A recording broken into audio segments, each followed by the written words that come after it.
Nabatagasan ka. Usap tayo, mama. Usap muna tayo. Tanggalin natin yung mga plate na hugasan natin na binabantayan mo dyan eh.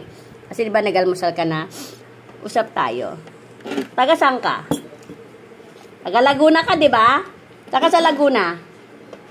Taga sa Laguna. Ay, hindi pala siya taga Laguna. Taga US siya eh.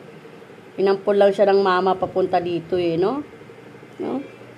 Poring girl na pala to, poring girl. Poring girl yung baby ng mama ko na yan eh. Ang danda naman yan. Ba't walang palibon ngayon yan?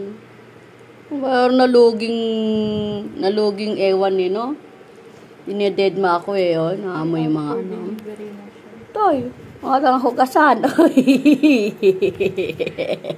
Akala niya, abot siya sa table eh. Ang sarap ng akyat ng upo, no? Poling girl yan eh, di ba? Taga saan yan? Tal mama muna, taga saan ka? Taga US po ako. Inampun ako ng mama ko kasi walang gustong umampun sa akin sa US eh.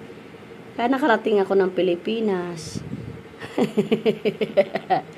Oy, nabubuang na mama mo eh, no? Ang kiss na mama, kiss na mama, dadamit ka rin, kiss na mama. Ayaw ng kiss na mama. Mama na lang. Hindi abot eh. Kiss mama. Kiss mama, dali. Kiss mama, kiss. Tama na mama ko yan. I love you yan. Nabubuang na kami dalawa dito. Bahay, kakain, tutulog, tsalap buhay. Yan ang buhay ng walang talabaho. Sino gustong mangutang? Sorry kayo. Wala kami papautang sa inyo. Wala trabaho mama niya. Talap buhay lang, pakain lang din kami. Kakain, tutulog. May sakit pa, mama. Wala nang ang trabaho, nagkakasakit pa. Oh my God! Ay, natulog. Ano laba? Tulugan ng lamesa. Na-board na daw siya sa mama niya. Bahala na kayo dyan.